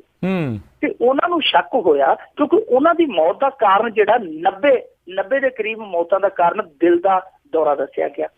ਉਹਨਾਂ ਨੂੰ ਸ਼ੱਕ ਹੋਇਆ, ਉਹਨਾਂ ਨੇ ਕੁਝ ਮੌਤਾਂ ਦੀ ਜਾ ਕੇ ਪੜਤਾਲ ਕੀਤੀ ਤੇ ਖੁਦ ਉਹਨਾਂ ਦੇ ਘਰਾਂ ਦੇ ਜਿਨ੍ਹਾਂ ਦੇ ਮਰੇ ਸਨ ਉਹਨਾਂ ਦੇ ਘਰਾਂ ਦੇ ਤੇ ਗਵਾਂਢੀਆਂ ਦੇ ਨੇ ਦੱਸਤਾ ਕਿ ਇਹ ਨਸ਼ੇ ਕਰਕੇ ਮਰੇ ਸਨ। ਦੇਖੋ ਉਹਨਾਂ ਨੂੰ ਦਿਲ ਦੇ ਦੌਰੇ ਦੇ ਖਾਤੇ ਪਾ ਲਿਆ। ਹੁਣ ਤੁਸੀਂ ਇਹੋ ਜਿਹੀਆਂ ਹੇਰਾਫੇਰੀਆਂ ਕਰੋਗੇ ਤੇ ਵਾਕਿਆ ਫਿਰ ਤਾਂ ਤੁਸੀਂ ਕਹਿ ਸਕਦਾ, ਤੁਸੀਂ ਆਪਦਾ ਰਜਿਸਟਰ ਵਿਖਾ ਦੇਣਾ ਤਾਂ ਦੇਖੋ ਜੀ ਇੱਥੇ ਤਾਂ ਕੋਈ ਦਰਜ ਹੀ ਨਹੀਂ। ਜਦੋਂ ਤੁਸੀਂ ਮੌਤਾਂ ਹੀ ਨਹੀਂ ਦਰਜ ਕਰ ਰਹੇ ਤੇ ਫਿਰ ਤਾਂ ਤੁਸੀਂ ਆਪੇ ਤੁਲਨਾਤਮਕ ਤੌਰ ਤੇ ਮਜ਼ਬੂਤ ਹੈ ਤੁਹਾਡਾ ਪੱਖ। ਸੋ ਇਹ ਖੇਡ ਜਿਹੜੀ ਖੇਡਣ ਡਏ ਆ ਇੱਕ ਕੁਰਸੀ ਦੇ ਲਈ, ਇਹ ਖੇਡ ਇਹਨਾਂ ਨੂੰ ਬਹੁਤ ਮਹਿੰਗੀ ਪਵੇਗੀ ਕਿਸੇ ਦਿਨ। ਕਿਉਂਕਿ ਇੱਕ ਦਿਨ ਜਿਹੜਾ ਅੱਗੇ ਤਾਂ ਹੋਇਆ ਨਾ, ਉਹ ਏਮਸ ਵਾਲੇ ਕਰਕੇ ਗਏ ਸੀਗੇ ਜਿਹੜੇ ਡੀ ਐਡਿਕਸ਼ਨ ਸੈਂਟਰ ਆ ਉਹਨਾਂ ਦਾ ਸਰਵੇ, ਤੇ ਇਹਨਾਂ ਨੇ ਦੁਨੀਆ ਨੂੰ ਬੇਵਕੂਫ ਬਣਾਤਾ ਕਿ ਨਹੀਂ ਜੀ ਇਹ ਤਾਂ ਸਾਰੇ 10 ਜ਼ਿਲ੍ਹਿਆਂ ਦੇ ਵਿੱਚ ਸਰਵੇ ਹੋਇਆ। ਉਹ ਖੁਦ ਉੱਥੋਂ ਦਾ ਡਾਕਟਰ ਸੀਗਾ ਜਿਹੜਾ ਏਮਸ ਦਾ ਜਿਹਨੇ ਕਰਵਾਇਆ ਸੀ ਨਿਗਰਾਨੀ ਹੇਠ, ਉਹਨੇ ਖੁਦ ਮੰਨਿਆ ਸੀ ਕਿ ਭਾਈ ਨਹੀਂ ਇਹ ਜਿਹੜੇ ਡੀ ਐਡਿਕਸ਼ਨ ਸੈਂਟਰ ਆ ਅਸੀਂ ਉਹਨਾਂ ਦੀਆਂ ਸਹੂਲਤਾਂ ਤੇ ਜਿਹੜੇ ਅਫੀਮ ਭੁੱਕੀ ਦੇ ਨਾਲ ਜੁੜੇ ਨਸ਼ੇੜੀ ਆ ਅਸੀਂ ਸਿਰਫ ਉਹਨਾਂ ਦਾ ਸਰਵੇ ਕੀਤਾ ਸੀ, ਸਿਰਫ ਨਸ਼ਾ ਛਡਾਊ ਕੇਂਦਰਾਂ 'ਚ। ਪਰ ਇਹਨਾਂ ਨੇ ਦੁਨੀਆ ਨੂੰ ਝੂਠ ਬੋਲ ਕੇ ਵਾਰ-ਵਾਰ ਮਨਾਤਾ। ਸੋ ਇਹ ਜਿਹੜੀ ਖੇਡ ਖੇਡਣ ਡਏ ਆ, ਇਹ ਖੇਡ ਇੱਕ ਦਿਨ ਇਹਨਾਂ ਕੋਲੋਂ ਹਿਸਾਬ ਮੰਗੇਗੀ। ਇੱਕ ਦਿਨ ਹਿਸਾਬ ਇਹਨਾਂ ਨੂੰ ਸ਼ੀਸ਼ੇ ਮੂਹਰੇ ਖੜ ਕੇ ਦੇਣਾ ਪਵੇਗਾ ਜੋ ਇਹ ਅੱਗ ਨੂੰ ਘਾਹ ਦੇ ਨਾਲ ਢੱਕਣ ਦੀ ਕੋਸ਼ਿਸ਼ ਕਰਦੇ ਪਏ ਆ। ਕਿਸੇ ਦਿਨ ਇਹ ਅੱਗ ਬਹੁਤ ਕੁਝ ਜਲਾਏਗੀ। ਜੀ ਬਿਲਕੁਲ। ਤੇ ਅੱਗੇ ਵਧਦੇ ਆ, ਸਾਧਵੀ ਪ੍ਰਗਿਆ ਦੀ ਜ਼ਮਾਨਤ ਅਦਾਲਤ ਵੱਲੋਂ ਖਾਰਜ। ਇਹ ਤਾਂ ਜਿਵੇਂ ਕਹਿ ਲਈਏ ਜਿੰਨਾ ਜੀ ਕਿ ਰੋਟੀ 'ਚ ਹੀ ਲੱਤ ਵੱਜ ਗਈ, ਬਣੀ ਰੋਟੀ 'ਚ ਹੀ ਲੱਤ ਵੱਜ ਗਈ, ਥਾਲੀ 'ਚ ਹੀ ਲੱਤ ਵੱਜ ਗਈ। ਇਹ ਸਭ ਕੁਛ ਤਿਆਰੀ ਸੀ। ਸਾਧਵੀ ਨੇ ਤੇ ਮੇਰੇ ਖਿਆਲ ਦੇ ਨਾਲ ਲੀੜੇ ਝੋਲੇ 'ਚ ਪਾਏ ਨੂੰ ਕਈ ਦਿਨ ਹੋ ਗਏ ਆ। ਇਹ ਕਦੇ ਵੀ ਆਵਾਜ਼ ਵੱਜ ਸਕਦੀ ਹੈ ਕਿ ਆਓ ਸਾਧਵੀ ਜੀ ਜ਼ਮਾਨਤ ਹੋ ਗਈ ਹੈ। ਪਰ ਹੁਣ ਸਭ ਕੁਛ ਟੰਗੇ ਰਹਿ ਗਏ ਕਿੱਲੀਆਂ ਨਾਲ ਪਰਾਂਦੇ, ਸਭ ਕੁਛ ਉੱਥੇ ਹੀ ਰਹਿ ਗਿਆ। ਤੇ ਹੁਣ ਦੂਜੇ ਪਾਸੇ ਆ ਗਿਆ ਮਾਹੌਲ ਇਹ ਬਣ ਗਿਆ ਕਿ ਸਾਧਵੀ ਪ੍ਰਗਿਆ ਦੀ ਜ਼ਮਾਨਤ ਦੀ ਅਰਜ਼ੀ ਖਾਰਜ ਹੋ ਗਈ ਹੈ, ਜੋ ਸ਼ਾਇਦ ਕਿਸੇ ਨੇ ਵੀ ਕਿਆਸੀ ਨਹੀਂ ਸੀ। ਕਿਸੇ ਨੇ ਵੀ ਇਸ ਚੀਜ਼ ਦਾ ਅਨੁਮਾਨ ਅੰਦਾਜ਼ਾ ਨਹੀਂ ਸੀ ਲਾਇਆ ਕਿ ਇਹ ਸਾਧਵੀ ਪ੍ਰਗਿਆ ਦੀ ਜ਼ਮਾਨਤ ਦੀ ਅਰਜ਼ੀ ਖਾਰਜ ਹੋ ਜਾਏਗੀ, ਕਿਉਂਕਿ NIA ਨੇ ਬੜੀ ਮਿਹਨਤ ਦੇ ਨਾਲ ਇਸ ਬੀਬੀ ਨੂੰ ਕਲੀਨ ਚਿੱਟ ਦਿੱਤੀ ਸੀ। 1.5-2 ਸਾਲ ਬੜੀ ਕਰੜੀ ਇਹਨਾਂ ਨੇ ਮੁਸ਼ੱਕਤ ਕਰ ਲਈ ਕਿ ਇਸ ਬੀਬੀ ਨੂੰ NIA ਦੀ ਜਿਹੜੀ ਉਹ ਕਲੀਨ ਚਿੱਟ ਮਿਲ ਜੇ। ਕਲੀਨ ਚਿੱਟ ਮਿਲ ਗਈ, ਉਸ ਤੋਂ ਬਾਅਦ ਸਾਰਿਆਂ ਨੂੰ ਇਹ ਹੋ ਗਿਆ ਕਿ ਇਹ ਸਾਧਵੀ ਬੀਬੀ ਤਾਂ ਗਈ ਖੇਡਦੀ ਬਾਹਰ। ਪਰ ਹੋਇਆ ਉਲਟ, ਇਹਦੀ ਜ਼ਮਾਨਤ ਦੀ ਜਿਹੜੀ ਅਰਜ਼ੀ ਪਹੁੰਚੀ ਸੈਸ਼ਨ ਕੋਰਟ ਦੇ ਵਿੱਚ। ਸੈਸ਼ਨ ਕੋਰਟ ਨੇ ਜਦੋਂ ਸੁਣਵਾਈ ਕੀਤੀ ਤੇ ਉੱਥੇ ਇੱਕ ਮਾਂ ਪਿਓ ਇਹੋ ਜਿਹਾ ਆ ਗਿਆ ਜਿਹਨੇ ਉਸ ਜ਼ਮਾਨਤ ਦਾ ਵਿਰੋਧ ਕੀਤਾ। ਉਹ ਮਾਂ ਪਿਓ ਉਹ ਸੀ ਜਿਹਦਾ ਆਪਦਾ ਬੱਚਾ ਇਹਨਾਂ ਬੰਬ ਧਮਾਕਿਆਂ 'ਚ ਫੌਤ ਹੋ ਗਿਆ ਸੀ ਜੀ। ਸੋ ਉਹ ਜਿਹੜਾ ਵਿਰੋਧ ਸੀ ਉਹਨਾਂ ਦਾ, ਉਹ ਸਟੀਕ ਬੈਠਾ, ਟਿਕਾਣੇ ਬੈਠਾ। ਜੱਜ ਨੇ ਕਿਹਾ ਕਿ ਨਹੀਂ, ਇਹ ਜ਼ਮਾਨਤ ਨਹੀਂ ਦਿੱਤੀ ਜਾ ਸਕਦੀ।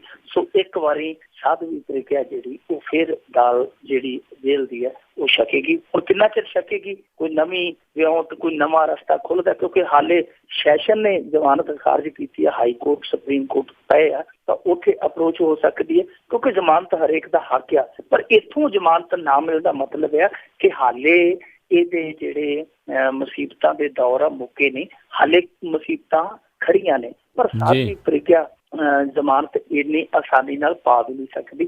ਜੋ ਇਹਨਾਂ ਨੇ ਕੀਤਾ, ਜੋ ਕੀਤੇ ਤੇ ਪਰਦਾ ਇਹਨਾਂ ਦੇ ਆਕਾਵਾਂ ਨੇ ਪਾਇਆ, ਇਹ ਚੀਜ਼ਾਂ ਇਤਿਹਾਸ 'ਚ ਦਰਜ ਨੇ। ਔਰ ਕਿਸ ਤਰੀਕੇ ਦੇ ਨਾਲ ਦੇਖੋ ਚੀਜ਼ਾਂ ਬਦਲੀਆਂ ਕਿਵੇਂ। ਇਹ ਸਾਧਵੀ ਪ੍ਰਗਿਆ ਜਿਹੜੀ ਸੀਗੀ, ਇਹਦਾ ਮੋਟਰਸਾਈਕਲ ਯੂਜ਼ ਹੋਇਆ ਜਿੱਥੇ ਬੰਬ ਬਲਾਸਟ ਹੋਇਆ ਮਾਲੇਗਾਂਵ ਵਾਲਾ। ਇਹਦਾ ਮੋਟਰਸਾਈਕਲ ਸੀ ਜਿਹਦਾ chassis number, engine number plate ਸਭ ਕੁਛ ਬਦਲੀ ਸੀ। ਇਹਨਾਂ ਨੇ ਪਰਦਾ ਵੀ ਪਾਤਾ ਸੀ ਜੀ ਮੋਟਰਸਾਈਕਲ ਤਾਂ ਚੋਰੀ ਹੋ ਗਿਆ ਸੀ, ਮੋਟਰਸਾਈਕਲ ਤੇ ਮੰਗ ਕੇ ਲੱਗਿਆ ਸੀ। ਪਰ ਜਿਹੜਾ ਹਿੰਮਤ ਕਰਕਰੇ ਸੀਗਾ, ਜਿਹਨੂੰ ਸ਼ੱਕੀ ਮੌਤ ਦੇ ਕੇ ਮਾਰਿਆ ਗਿਆ, ਕਿਹਾ ਜਾਂਦਾ ਕਿ ਉਹ ਮੁੰਬਈ ਹਮਲੇ 'ਚ ਨਹੀਂ ਸੀ ਮਰਿਆ, ਸ਼ੱਕੀ ਮੌਤ ਮਰਿਆ ਕਿਹਾ ਜਾਂਦਾ ਉਹਦੇ ਬਾਰੇ। ਤਾਂ ਹਿੰਮਤ ਕਰਕਰੇ ਨੇ ਹਿੰਮਤ ਵਿਖਾਈ ਸੀ ਕਿ ਭਾਰਤ ਨੂੰ ਪਹਿਲੀ ਵਾਰੀ ਭਗਵੇਂ ਅੱਤਵਾਦੀ ਦੇ ਦਰਸ਼ਨ ਕਰਾਏ ਸਨ ਕਿ ਇਹ ਭਗਵਾਂ ਅੱਤਵਾਦ ਹੁੰਦਾ। ਉਹਨਾਂ ਨੇ ਇਹ ਬੜੀ ਬਰੀਕੀ ਨਾਲ ਜਾਂਚ ਕੀਤੀ, ਸਾਧਵੀ ਪ੍ਰਗਿਆ ਤੱਕ ਪਹੁੰਚੇ। ਫਿਰ ਤੇ ਸਾਰੀ ਪੋਲ ਹੀ ਖੁੱਲ ਗਈ।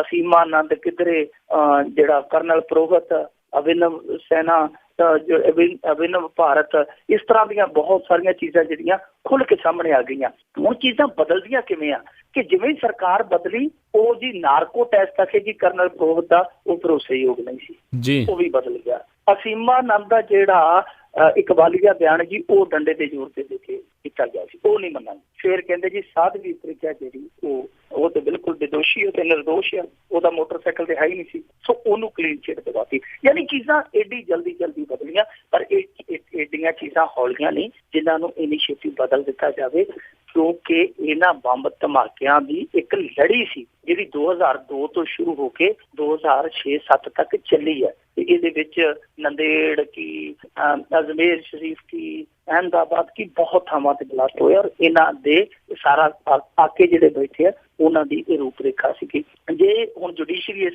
ਤਰ੍ਹਾਂ ਹੀ ਚੀਜ਼ਾਂ ਨੂੰ ਮੰਨ ਕੇ ਚੱਲਦੀ ਰਹੀ ਤਾਂ ਅੱਗੇ ਵੀ ਇਹਨਾਂ ਦੇ ਰਸਤੇ ਜਿਹੜੇ ਉਹ ਕਠਿਨ ਹੋਣਗੇ। ਤੇ ਜੇ ਖੁਦਾ ਨਾ ਖਾਸਤਾ ਇਸ ਸਰਕਾਰ ਦੇ ਵਿੱਚ ਇਹਨਾਂ ਦੀ ਜਾਨ ਨਾ ਛੁੱਟੀ ਤੇ ਅੱਗੇ ਫੇਰ ਕੋਈ ਹੱਲਾ ਵੱਜ ਗਿਆ, ਬਦਲ ਗਈ ਸਰਕਾਰ, ਤੇ ਫੇਰ ਤੇ ਬੁਰੀ ਹੋਣੀ ਤੈਅ ਆ। ਜੀ ਬਿਲਕੁਲ। ਅਤੇ ਆਪਾਂ ਵਧੀਆ ਅੱਗੇ ਵੀ ਸੁਖਬੀਰ ਬਾਦਲਾਂ ਨੇ ਲਾ ਦਿੱਤੇ ਦਾਅਵੇ ਵਾਅਦਿਆਂ ਦੀ ਝੜੀ। ਦਾਅਵੇ ਵਾਅਦਿਆਂ ਤੋਂ ਇਲਾਵਾ ਹੈ ਵੀ ਕੀ ਹੈ ਜੀ, ਹਰਭਜਨ ਮਾਨ ਦਾ ਗਾਣਾ ਨਾ, ਕਸਮਾਂ ਦਾ ਕੀ ਹੈ ਜਿੱਥੇ ਜੀ ਕੀਤਾ ਖਾ ਲਈਆਂ, ਵਧਾਈਆਂ। ਇਹ ਵਾਅਦਿਆਂ ਦਾਅਵਿਆਂ ਦਾ ਕੀ ਹੈ ਜੀ, ਜਿੱਥੇ 4 ਬੰਦੇ ਜੁੜੇ ਉੱਥੇ ਦਾਅਵੇ ਵਾਅਦੇ ਸੁੱਟ ਤੇ ਛੱਟਾ ਹੀ ਦੇਣਾ ਜੀ, ਖਿਲਾਰ ਨਹੀਂ ਆ, ਚੁਗੀ ਜਾਓ ਜੀ ਸਾਰੀ ਜ਼ਿੰਦਗੀ ਉਹਨਾਂ ਨੇ। ਜੀ ਇਹ ਦਾਅਵੇ ਵਾਅਦਿਆਂ ਦੀ ਖੇਡ ਆ। ਇਹ ਕਹਿੰਦੇ ਆ ਕਿ 2017 ਤੱਕ ਪੰਜਾਬ ਦੇ ਸਾਰੇ ਪ੍ਰਮੁੱਖ ਕਸਬੇ ਤੇ ਸ਼ਹਿਰ 4 4 ਲੇਨ 6 ਲਾਈਨ ਜਿਹੜੀ ਹੈ ਉਹ ਹੋਣਗੇ, ਉਹਦੇ ਨਾਲ ਜੋੜ ਦਿੱਤੇ ਜਾਣਗੇ ਸਾਰੇ ਸ਼ਹਿਰ ਤੇ ਕਸਬੇ। ਇਹ ਬੰਬ ਵਾਲੀਆਂ ਨਾਲੇ ਉਹਨਾਂ ਨੇ ਕਿਹਾ ਕਿ ਇਹ ਬੰਬ ਵਾਲੀਆਂ ਰੋਡਸ ਬਣਨੀਆਂ ਜਿੱਤੇ ਬੰਬ ਵਾਲੀਆਂ ਸੜਕਾਂ ਬਣਨੀਆਂ ਵੀ ਜੋ ਮਰਜ਼ੀ ਕਰ ਲਓ ਟੁੱਟਣਗੀਆਂ ਨਹੀਂ। ਹਾਂ ਬਿਲਕੁਲ, ਇਹ ਸ਼ਾਇਦ ਬੰਬ ਵਾਲੀਆਂ ਹੋਣਗੀਆਂ, ਵਿੱਚੋਂ ਕੁੱਕੜ ਪਟਾਕੇ ਵਾਲੀਆਂ ਵੀ ਹੋ ਸਕਦੀਆਂ ਜਿਹੜੀਆਂ ਛੋਟੇ ਸ਼ਹਿਰਾਂ ਨੂੰ ਹੋਣ, ਉੱਧਰ ਕੁੱਕੜ ਪਟਾਕੇ ਵਾਲੀਆਂ ਹੋਣ। ਇਹ ਇਹਨਾਂ ਦੇ ਅਜੇ ਬਰਾਂਗੇ ਆ ਜੀ। ਇਹ ਕਹਿੰਦੇ ਆ ਕਿ ਪੰਜਾਬ ਹੈ ਜਿਹੜਾ ਉਹ ਦੇਸ਼ ਦਾ ਸਭ ਤੋਂ ਵੱਡੇ ਆ ਜਿਹੜੇ ਸੜਕੀ ਜਾਲ, ਜਿੱਥੇ ਸੜਕੀ ਨੈਟਵਰਕ ਵੱਡਾ, ਉਹ ਦੂਜੇ ਨੰਬਰ ਦਾ ਸੂਬਾ ਹੈ ਪੂਰੇ ਭਾਰਤ ਦੇ ਵਿੱਚੋਂ। ਫਿਰ ਉਹਨਾਂ ਨੇ ਕਿਹਾ ਹੈ ਕਿ ਅਸੀਂ 23,520 ਕਰੋੜ ਦਾ ਨਿਵੇਸ਼ ਕਰਕੇ, ਇਨਵੈਸਟ ਕਰਕੇ ਅਸੀਂ ਬਿਜਲੀ ਨੂੰ ਸਰਪਲਸ ਕਰ ਦਿੱਤਾ, ਅਸੀਂ ਸਿਰ ਪੈਰ ਕਰ ਦਿੱਤਾ। ਤੇ ਨਾਲ ਹੀ ਕਹਿੰਦੇ ਨੇ ਜੀ ਕਿ ਅਸੀਂ ਸਿਰਫ 1 ਮਹੀਨੇ ਵਿੱਚ ਹੀ 23,000 ਲੋਕਾਂ ਨੂੰ ਜਿਹੜੀ ਬੀਮਾ ਯੋਜਨਾ ਉਹਦੇ ਤਹਿਤ ਇਲਾਜ ਦਿੱਤਾ, ਔਰ ਇਹ ਜਿਹੜਾ ਇਲਾਜ ਹੈ 50,000 ਤੱਕ ਅਸੀਂ ਮੁਫਤ ਪ੍ਰਦਾਨ ਕੀਤਾ ਉਸ ਸਕੀਮ ਤਹਿਤ। ਮੁੜ ਸੜਕਾਂ ਦੀ ਗੱਲ ਕਰ ਰਹੀ ਹੈ, ਆਪਾਂ 3 ਨੁਕਤੇ ਪੰਛੀ ਝਾਤ ਜੀ ਇਹਨਾਂ ਤੇ ਮਾਰ ਲੈਂਦੇ ਹਾਂ ਕਿ ਦੇਖੋ ਸੜਕਾਂ 4 ਲੇਨ 6 ਲੇਨ ਹੋਈ ਜਾਂਦੀਆਂ, ਇਹਦੇ ਚ ਕੋਈ ਸ਼ੱਕ ਨਹੀਂ, ਔਰ ਸੀਮੈਂਟਡ ਸੜਕਾਂ ਵੀ ਬਣਾਈਆਂ ਸੁਖਬੀਰ ਸਿੰਘ ਬਾਦਲ ਨੇ, ਕੋਈ ਦੋ ਰਾਏ ਨਹੀਂ ਇਹਦੇ ਚ, ਪਰ ਇਹਦਾ ਮੁੱਲ ਵੀ ਤਾਰਨਾ ਪੰਜਾਬੀਆਂ ਨੇ ਤੇ ਉਹਨਾਂ ਦੀ ਜੇਬ ਤੇ ਡਾਕਾ ਵੀ ਪੈਣਾ, ਉਹਨਾਂ ਨੇ ਟੋਲ ਵੀ ਦੇਣਾ। ਔਰ ਦੂਜੀ ਗੱਲ, ਸੜਕਾਂ ਦੀ ਜਿਹੜੀ ਯੋਜਨਾ ਹੈ ਇਹ ਹਮੇਸ਼ਾ ਜਿਹੜੀ ਹੈ ਕੇਂਦਰ ਦੀ ਯੋਜਨਾ ਹੁੰਦੀ। ਪੰਜਾਬ ਕੋਲ ਇੰਨਾ ਵਿੱਤ ਨਹੀਂ ਹੈ ਕਿ ਉਹ ਆਪਣੇ ਪੱਧਰ ਤੇ ਇਹੋ ਜਿਹੀਆਂ ਸੜਕਾਂ ਬਣਾ ਲਵੇ। ਇਹ ਰਾਸ਼ਟਰੀ ਯੋਜਨਾ ਦਾ ਹਿੱਸਾ ਹੁੰਦੀ ਹੈ, ਜਿਹਨੂੰ ਆਪਾਂ ਕੌਮੀ ਯੋਜਨਾ ਕਹਿੰਦੇ, ਜਿਹਦੇ ਚ ਪ੍ਰਧਾਨ ਮੰਤਰੀ ਸੜਕ ਯੋਜਨਾ ਆ ਜਾਂਦੀ ਹੈ ਜਾਂ ਹੋਰ ਯੋਜਨਾ ਆ ਜਾਂਦੀਆਂ, ਜਿਵੇਂ ਹਾਈਵੇ ਅਥਾਰਟੀ ਆਫ ਇੰਡੀਆ, ਉਹਦੀਆਂ ਯੋਜਨਾਵਾਂ ਆ ਜਾਂਦੀਆਂ। ਉਸ ਯੋਜਨਾ ਨੂੰ, ਉਸ ਸਕੀਮ ਨੂੰ ਆਪਣੇ ਪੇਟੇ ਪਾਉਣਾ, ਇਹ ਵੀ ਇੱਕ ਹੁਨਰਮੰਦੀ ਦਾ ਕੰਮ ਹੈ, ਇਹ ਵੀ ਗੁਣ ਆ ਸਿਆਸਤਦਾਨਾਂ ਦਾ। ਸੋ ਉਹ ਗੁਣ ਵਰਤ ਰਹੇ ਆ ਕਿ ਇੱਕ ਪਾਸੇ ਟੋਲ ਵੀ ਦੇਣਾ ਲੋਕਾਂ ਨੇ, ਜਿਹੜੀ ਯੋਜਨਾ ਉਹ ਵੀ ਕੌਮੀ ਹੈ, ਪਰ ਮਾਲਕਾਂ ਦਾ ਮਸ਼ਹੂਰੀ ਕੰਪਨੀ ਦੀ ਸੁਖਬੀਰ ਸਿੰਘ ਬਾਦਲ ਕਰੀ ਜਾ ਰਹੇ ਆ। ਦੂਜੀ ਗੱਲ ਆਖੇ ਜੀ 50,000 ਰੁਪਏ ਵਾਲਾ ਅਸੀਂ ਇਲਾਜ ਕਰਦੇ ਹਾਂ, ਤੇ ਇਹ ਇਲਾਜ ਕਿਹੋ ਜਿਹਾ?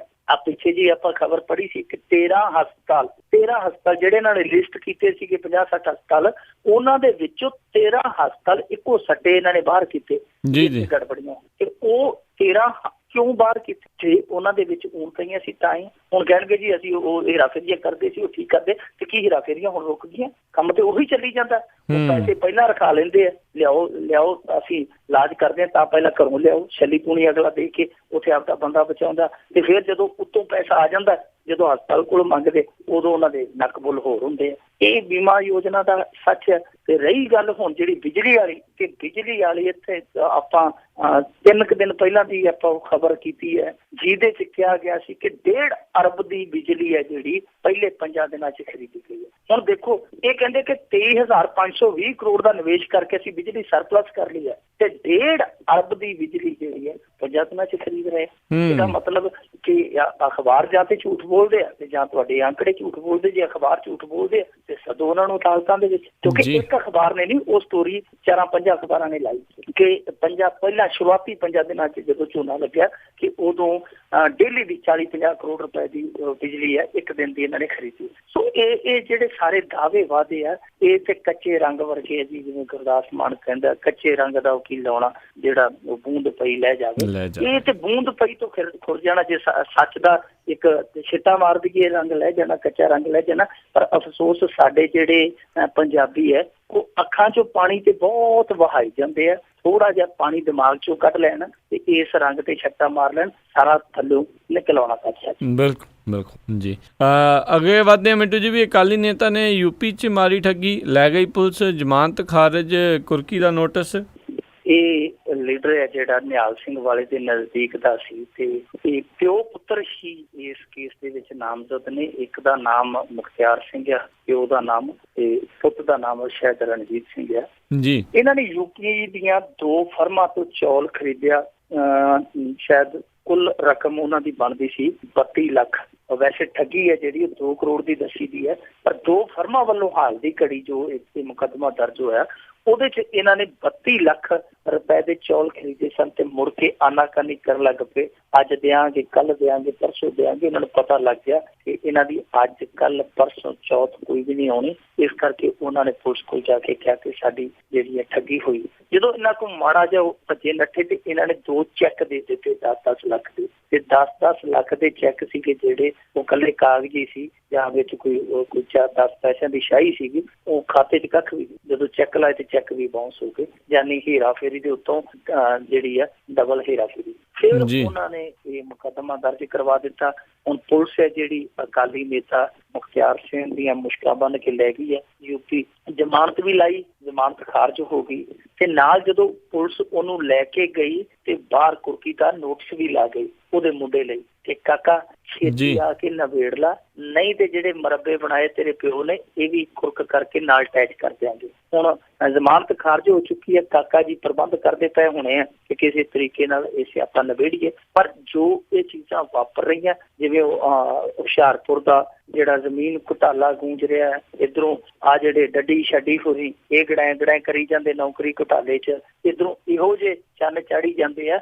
ਇਹ ਥੋੜਾ ਜਿਹਾ ਅਕਾਲੀਆਂ ਨੂੰ ਸੋਚਣਾ ਚਾਹੀਦਾ ਹੈ ਕਿ ਬਹੁਤ ਹੋ ਗਿਆ, ਘੱਟੋ ਘੱਟ 6 ਮਹੀਨੇ ਤੇ ਟਿਕਾਸ ਖਾ ਜਾਓ, 6 ਮਹੀਨੇ ਤੇ ਸੁੱਖ ਨਾਲ ਕੱਢ ਲਓ, ਲੋਕਾਂ ਨੂੰ ਕਹਿਣ ਜੋਗੇ ਤਾਂ ਹੋਵੋ ਕਿ ਨਹੀਂ ਜੀ ਅਸੀਂ ਭੁੱਲਾਂ ਗਲਤੀਆਂ ਕੀਤੀਆਂ ਹੋਣਗੀਆਂ ਪਰ ਅੰਤ 'ਚ ਆ ਕੇ ਤੇ ਅਸੀਂ ਸੁਧਰ ਗਏ ਹਾਂ। ਸੋ ਇਹਨਾਂ ਨੂੰ ਹੁਣ ਤੇ ਸੁਧਰ ਕੇ ਦਿਖਾ ਦਿਓ, ਕਿਸੇ ਪਾਸਿਓਂ ਹੇਠਲੇ ਪੱਧਰ ਤੇ ਇਹ ਤੇ ਦਿਖਾ ਦਿਓ ਕਿ ਭਾਈ ਹੁਣ ਅਸੀਂ ਇਹੋ ਜਿਹਾ ਕੰਮ ਨਹੀਂ ਕਰਦੇ। ਪਰ ਅਫਸੋਸ ਜਿਵੇਂ ਜਿਵੇਂ ਚੋਣਾਂ ਨੇੜੇ ਆ ਰਹੀਆਂ ਇਹ ਤੇ ਹੱਲੇ ਵੱਧਦੇ ਹੀ ਜਾਂਦੇ, ਜਿਵੇਂ ਕਹਿ ਲੈਂਦੇ ਆ ਕਿ ਭੱਜਦੇ ਭੂਤੀ ਹੁਣ ਲੰਗੋਟੀ ਜੀ।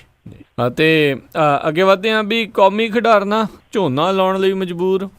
ਇਹ ਬੜੀ ਤਰਾਸਦੀ ਵਾਲੀ ਖਬਰ ਹੈ ਜੀ, ਔਰ ਇਹ ਤਰਾਸਦੀ ਵਾਲੀ ਖਬਰ ਅਫਸੋਸ ਕਿ ਸਾਡੇ ਪੰਜਾਬ ਤੋਂ ਜਲੰਧਰ ਤੋਂ ਹੈ, ਜਿੱਥੇ ਜਲੰਧਰ ਜ਼ਿਲ੍ਹੇ ਦੇ ਵਿੱਚ ਧੂੜਕੋਟ ਰਣਸੀ ਬਹੁਤ ਮਸ਼ਹੂਰ ਪਿੰਡ ਆ, ਜਿੱਥੇ ਬਾਬਾ ਸ਼ੇਖ ਫਰੀਦ ਕੁਸ਼ਤੀ ਅਖਾੜਾ ਹੈ। ਉਸ ਅਖਾੜੇ ਦਾ ਇਹ ਹਾਲ ਆ ਕਿ ਉੱਥੋਂ ਦੀਆਂ ਜਿਹੜੀਆਂ ਟ੍ਰੇਨਿੰਗ ਯਾਫਤਾ ਕੁੜੀਆਂ ਨੇ ਜਾਂ ਜਿਹੜੀਆਂ ਟ੍ਰੇਨਿੰਗ ਕਰ ਰਹੀਆਂ ਨੇ ਉਹ ਝੋਨਾ ਲਾ ਰਹੀਆਂ ਨੇ ਮਜਬੂਰੀ ਬਸ, ਕਿਉਂਕਿ ਆ ਪਿੱਛੇ ਜੇ ਇਹਨਾਂ ਨੇ 70 ਦੇ ਕਰੀਬ ਜਿਹੜੇ ਕੋਚ ਸੀਗੇ ਡੈਪੂਟੇਸ਼ਨ ਤੇ ਬੁਲਾ ਲਏ। ਇਹਨਾਂ ਦੇ ਕੋਲ ਇੱਕ ਹੀ ਕੋਚ ਸੀਗਾ, ਉਹ ਇੰਟਰਨੈਸ਼ਨਲ ਭਲਵਾਨ ਸੀ ਵੈਸੇ, ਔਰ ਭਜਨ ਭੱਜੀ ਉਹਨੂੰ ਕਹਿੰਦੇ ਆ, ਉਹ ਕੋਚ ਸੀ ਇਕੱਲਾ ਧੂੜਕੋਟ ਅਖਾੜੇ ਦੇ ਲਈ। ਉਹ ਵਾਪਸ ਬੁਲਾ ਲਿਆ, ਡੈਪੂਟੇਸ਼ਨ ਤੇ ਸੀ ਤੇ ਉਹ ਅਖਾੜਾ ਜਿਹੜਾ ਬਿਲਕੁਲ ਸੁੰਨ ਸਰਾਂ ਹੋ ਗਿਆ। ਹੁਣ ਜਿਹੜੀ ਬਦਕਿਸਮਤੀ ਵਾਲੀ ਤਸਵੀਰ ਹੈ ਉਹ ਸਾਹਮਣੇ ਆ ਰਹੀ ਹੈ ਕਿ ਜਿਹੜੀਆਂ ਕੁੜੀਆਂ ਨੇ ਜਿਹੜੀਆਂ ਕੌਮੀ ਪੱਧਰ ਤੱਕ ਖੇਡੀਆਂ ਨੇ ਜਾਂ ਜਿਨ੍ਹਾਂ ਨੇ ਅੱਗੇ ਕੌਮਾਂਤਰੀ ਪੱਧਰ ਤੱਕ ਜਾਣਾ, ਉਹ ਹੁਣ ਮਜਬੂਰੀ ਬਸ ਵਿਹਲੀਆਂ ਨੇ, ਕੋਈ ਕੰਮ ਨਹੀਂ ਹੈ। ਤੇ ਤੁਹਾਨੂੰ ਪਤਾ ਭਲਵਾਨਾਂ ਦੀ ਖੁਰਾਕ ਹੈ, ਜਿਹੜੀ ਖਿਡਾਰੀ ਦੀ ਖੁਰਾਕ ਹੈ, ਉਹ ਘਰਦਿਆਂ ਦੇ ਵੱਸ ਦੀ ਗੱਲ ਨਹੀਂ ਹੁੰਦੀ। ਉਹ ਜਿਹੜੀਆਂ ਜ਼ਰੂਰਤਾਂ ਨੇ ਆਪਦੀਆਂ ਉਹ ਪੂਰੀਆਂ ਕਰਨ ਲਈ ਖੇਤਾਂ 'ਚ ਹੁਣ ਝੋਨਾ ਲਾ ਰਹੀਆਂ। ਇਹ ਦੇਖੋ, ਇਹ ਕੱਲ੍ਹ ਹੀ ਇਹਨਾਂ ਨੇ ਐਲਾਨ ਕੀਤਾ ਕਿ ਅਸੀਂ 70 ਕਰੋੜ ਦੀਆਂ ਖੇਡ ਕਿੱਟਾਂ ਵੰਡਾਂਗੇ। ਸੋ ਉਹਨਾਂ ਕਿੱਟਾਂ ਦਾ ਕੀ ਫਾਇਦਾ ਹੈ ਜੀ, ਜਿਨ੍ਹਾਂ ਨੂੰ ਚਹੇਤਿਆਂ ਨੇ ਚੁੱਕ ਕੇ ਲੈ ਜਾਣਾ, ਮੁੜ ਕੇ ਉਹਨਾਂ ਦੇ ਜਵਾਕਾਂ ਨੇ ਕੀ ਘਰੇ ਜਿਹੜੇ ਉਹ ਬੁੱਲਰ ਜੇ ਰੱਖੇ ਹੁੰਦੇ ਅੱਜ ਕੱਲ੍ਹ ਤੇ ਕੁੱਤਿਆਂ ਦੇ ਨਾਮ ਹੀ ਪੜੇ ਜੇ, ਉਹੀ ਅੱਗੇ ਕੋਈ ਪੈੜਾ ਪੂੜਾ ਉਹੀ ਪਾੜ ਦਿੰਦੇ ਖਿੱਚ ਕੇ, ਖੇਡਣ ਦੇ ਕਿਸੇ ਕੰਮ ਨਹੀਂ ਆਉਣੇ। ਤੁਹਾਡੀ ਖੇਡ ਨੀਤੀ ਦਰੁਸਤ ਕਰਨ ਦੀ ਜ਼ਰੂਰਤ ਹੈ। ਜਿਹੜੀ ਖੇਡ ਨੀਤੀ ਤੁਹਾਡੀ ਫਿੱਕਾ ਹੋਈ ਪਈ ਹੈ, ਇਹਨੂੰ ਦੁਬਾਰਾ ਜੋੜਨ ਦੀ ਜ਼ਰੂਰਤ ਹੈ ਕਿ ਇਹੋ ਜਿਹੀਆਂ ਜਿਹੜੀਆਂ ਹੋਣਹਾਰ ਬੱਚੀਆਂ ਉਹਨਾਂ ਨੂੰ ਝੋਨਾ ਨਾ ਲਾਉਣਾ ਪਵੇ, ਕਿਉਂਕਿ ਜਿਹੜਾ ਭਲਵਾਨ ਹੈ ਉਹ ਖਾੜੇ 'ਚ ਹੀ ਸਕਦਾ, ਉਹ ਝੋਨਾ ਲਾਉਂਦਾ ਚੰਗਾ ਨਹੀਂ ਲੱਗਦਾ।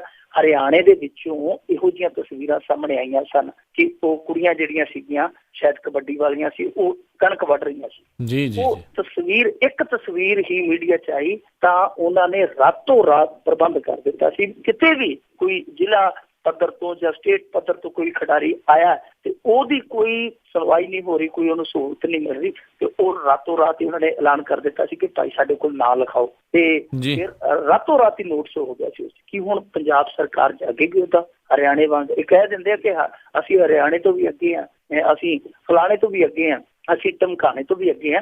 ਉਹਨਾਂ ਦੀ ਰੀਸ ਤੇ ਕਰਕੇ ਦਿਖਾਓ ਕਿ ਅਸੀਂ ਵਾਕਈ ਅੱਗੇ ਹਾਂ, ਕਿ ਹੁਣ ਤੁਸੀਂ ਇਹਨਾਂ ਰੋਲਦੀਆਂ ਬੱਚੀਆਂ ਦੀ ਸਾਰ ਲਓਗੇ। ਜੇ ਸਾਰ ਲਓਗੇ ਤੇ ਅਸੀਂ ਵੀ ਕਹਾਂਗੇ ਕਿ ਵਾਕਿਆ ਜੀ ਹਰਿਆਣੇ ਤੋਂ ਫਲਾਣੇ ਤੋਂ ਇਹ ਸਾਰਿਆਂ ਤੋਂ ਅੱਗੇ ਆ। ਪਰ ਜੇ ਇਹ ਝੋਨਾ ਲਾਉਂਦੀਆਂ ਵੇਖ ਕੇ ਤੁਸੀਂ ਕਹਿ ਦਿਓ ਕਿ ਚੰਗਾ ਜੀ 4 ਭਈਆਂ ਦਾ ਕੰਮ ਘਟਿਆ, ਪੰਜਾਬ ਨੂੰ ਫਾਇਦਾ ਹੀ ਹੈ, ਤੇ ਫਿਰ ਤਾਂ ਤੁਹਾਡੀ ਸੋਚ ਬਲਿਆਰੇ ਹੈ। ਬਿਲਕੁਲ ਜੀ। ਤੇ ਮਿੰਟੂ ਜੀ, ਜਾਂਦੇ ਜਾਂਦੇ ਗੱਲ ਕਰਦੇ ਹਾਂ, ਕਿਸਾਨ ਨੇ ਆਪ ਬਦਲੀ ਆਪਣੀ ਤਕਦੀਰ ਪਰ ਮੁੱਲ ਨਾ ਪਾਇਆ ਸਰਕਾਰ ਨੇ। ਇਹਦੀ ਕਹਾਣੀ ਜਿਹੜੀ ਹੈ ਕਿਸਾਨ ਦੀ ਬਲਕਾਰ ਸਿੰਘ ਦੀ ਬੜੀ ਦਿਲਚਸਪ ਕਹਾਣੀ ਹੈ ਕਿ ਜਦੋਂ ਫਸਲੀ ਚੱਕਰ ਦੇ ਵਿੱਚੋਂ ਇਹ ਵੀ ਅੱਕ ਗਿਆ, ਇੱਕ ਵੇਲਾ ਆਉਂਦਾ ਜੀ ਐਸਾ ਕਿਸਾਨ ਤੇ ਕੁਝ ਜਦੋਂ ਕਰਨ ਲੱਗੇ ਛੱਡ ਕੇ ਪਰੇ ਹੋਈਏ। ਵੈਸੇ ਕਿਹਾ ਜਾਂਦਾ ਕਿ ਆਖਿਆ ਜੱਟ ਸਾਧ ਵੀ ਹੋ ਗਿਆ ਸੀ। ਸੋ ਇਹ ਸਾਧ ਨਹੀਂ ਹੋਇਆ, ਇਹਨੇ ਖੁਦ ਨੂੰ ਸਾਧਿਆ। ਖੁਦ ਨੂੰ ਸਾਧਿਆ ਸਾਧ ਹੋਣ ਦੀ ਥਾਂ ਤੇ ਕਿ ਹੁਣ ਕੀ ਬਿਲਾ ਕਰੀਏ, ਜ਼ਮੀਨ ਥੋੜੀ ਹੈ, ਕਿਵੇਂ ਪੈਦਾਵਾਰ ਵਧਾਈ ਜਾਵੇ। ਤੇ ਫਿਰ ਇਹਨੇ ਇੰਟਰਨੈਟ ਦੇ ਜ਼ਰੀਏ ਇਹ ਵੇਖਿਆ ਕਿ ਕਿਹੜੀ ਫਸਲ ਜਿਹੜੀ ਹੈ ਉਹ ਆਮਦਨ ਵਾਲੀ ਹੈ। ਫਿਰ ਇਹਨੇ ਹਿਮਾਚਲ ਚੋਂ ਪਨੀਰੀ ਲਿਆ ਕੇ, ਇਹ ਸਵਾਲ ਪਿੰਡ ਦਾ ਹੈ ਜਿਹੜਾ ਬਲਕਾਰ ਸਿੰਘ, ਇਹਨੇ ਹਿਮਾਚਲ ਚੋਂ ਪਨੀਰੀ ਲਿਆ ਕੇ ਸਟ੍ਰਾਬੇਰੀ ਜਿਹੜੀ ਹੁੰਦੀ ਹੈ ਉਹਦੀ ਫਸਲ ਆਪਣੀ ਜ਼ਮੀਨ ਦੇ ਵਿੱਚ ਲਾ ਦਿੱਤੀ, ਔਰ ਦੱਸਦੇ ਆ ਕਿ ਕਮਾਲ ਦਾ ਇਹਨੂੰ ਫਲ ਮਿਲਿਆ। ਉਹ 2013 ਦੇ ਵਿੱਚ ਇਹਨੇ ਤਜਰਬਾ ਕੀਤਾ ਸੀ 2 ਕਨਾਲਾਂ ਦੇ ਵਿੱਚ, ਫਿਰ ਅੱਗੇ ਵਧਾ ਕੇ ਇਹਨੇ ਕਿੱਲਾ ਕਰ ਦਿੱਤਾ। ਹਾਲਾਂਕਿ ਲਾਗਤ ਤੇ ਇਹਦੀ 2-3 ਲੱਖ ਆਉਂਦੀ ਹੈ, ਪਰ ਦੱਸਦੇ ਆ ਕਿ 5-6 ਲੱਖ ਰੁਪਈਆ ਵੱਟਤ ਹੋ ਜਾਂਦੀ ਹੈ, ਯਾਨੀ 2-3 ਲੱਖ ਦੀ ਇਨਵੈਸਟਮੈਂਟ ਤਾਂ 2-3 ਲੱਖ ਦਾ ਪ੍ਰੋਫਿਟ। ਬਹੁਤ ਵੱਡਾ ਕਹਿ ਲਈਏ ਮਾਰਜਨ ਹੈ, ਖਾਸ ਤੌਰ ਤੇ ਪ੍ਰੋਫਿਟ ਦਾ। ਤਾਂ ਬਲਕਾਰ ਸਿੰਘ ਦਾ ਜਿਹੜਾ ਚਰਚਾ ਫਿਰ ਪੂਰੇ ਪੰਜਾਬ 'ਚ ਹੋਇਆ, ਔਰ ਪ੍ਰਕਾਸ਼ ਸਿੰਘ ਬਾਦਲ ਨੇ ਟੈਲੀਫੋਨ ਕਰਕੇ ਕਿਹਾ ਕਿ ਕਾਕਾ ਤੱਤੀ ਚੱਲ ਕੰਮ ਤੇਰਾ ਚੰਗਾ ਆ। ਤੇ ਇੱਥੋਂ ਤੱਕ ਜੀ ਕਹਿ ਦਿੱਤਾ ਗਿਆ ਅਫਸਰਾਂ ਨੂੰ ਭੇਜ ਕੇ ਪੰਜਾਬ ਸਰਕਾਰ ਨੂੰ, ਤੁਸੀਂ ਐ ਕਰੋ ਜੀ 5 ਕਿੱਲਿਆਂ ਦਾ ਜਿਹੜਾ ਆਰਮ ਹੈ ਉਹ ਤਿਆਰ ਕਰੋ, ਸਾਰਾ ਸਹੂਲਤ, ਸਾਰਾ ਤੁਹਾਨੂੰ ਸਾਜੋ ਸਮਾਨ ਹੈ ਜਿਹੜਾ ਉਹ ਸਰਕਾਰ ਮੁਹੱਈਆ ਕਰਾਏਗੀ, ਕਿਉਂਕਿ ਮਹਿੰਗੀ ਬਹੁਤ ਹੈ ਪਨੀਰੀ ਜਾਂ ਇਹਦੀ ਤਿਆਰੀ। ਸੋ ਇਕੱਲੇ ਬੰਦੇ ਲਈ 5 ਏਕੜ ਦੇ ਵਿੱਚ ਜਿਹੜੀ 2.5-3 ਲੱਖ ਦੀ ਲਾਗਤ ਹੈ 1 ਏਕੜ ਦੀ, ਉਹ ਲਾਉਣੀ ਮੁਸ਼ਕਲ ਆ। ਸੋ ਇਸ ਕਰਕੇ ਇਹ ਸਰਕਾਰ ਦਾ ਉਹਨਾਂ ਨੇ ਸਾਰਾ ਤੱਕਿਆ, ਤਿਆਰੀਆਂ ਕਰ ਲਈਆਂ, ਪਰ ਮੁੜ ਕੇ ਸਰਕਾਰ ਬੌੜੀ। ਇਹ ਕਹਿੰਦੇ ਜੀ ਉੱਥੇ ਕਪੂਰਥਲੇ ਦੇ ਨੇੜੇ ਕਿਤੇ ਆਏ ਸਨ, ਬੇਗੋਵਾਲ ਸ਼ਾਇਦ ਉੱਥੇ ਟਿਕਾਣਾ ਇੱਕ ਹੀ ਹੈ ਜੀ ਉਹ ਡੇਰਾ, ਮੇਰੇ ਹਿਸਾਬ ਦੇ ਨਾਲ ਜਿਹੜਾ ਬੀਬੀ ਜਗੀਰ ਕੌਰ ਵਾਲਾ, ਉਹ ਕਿਸੇ ਸਮਾਗਮ 'ਚ ਆਏ ਸਨ ਤੇ ਇਹਨਾਂ ਨੂੰ ਸੱਦ ਲਿਆ ਗਿਆ ਕਿ ਤੁਹਾਨੂੰ ਪ੍ਰਕਾਸ਼ ਸਿੰਘ ਬਾਦਲ ਨਾਲ ਮਿਲਾਉਣਾ।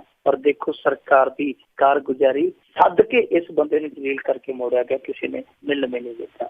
ਹੁਣ ਇੱਕ ਪਾਸੇ ਇੱਕ ਕਿਸਾਨ ਜਿਹੜਾ ਹੈ ਉਹ ਆਪਣੇ ਪੈਰਾਂ ਤੇ ਖੜ ਕੇ ਦੂਜਿਆਂ ਲਈ ਪ੍ਰੇਰਨਾ ਹੈ, ਦੂਜਿਆਂ ਲਈ ਮਿਸਾਲ ਹੈ, ਦੂਜਿਆਂ ਲਈ ਨਜ਼ੀਰ ਹੈ ਕਿ ਤਕਦੀਰ ਬਦਲ ਸਕਦੀ, ਔਰ ਪੰਜਾਬੀ ਕਿਸਾਨ ਬੜੇ ਆਰਾਮ ਨਾਲ ਬਦਲ ਸਕਦਾ।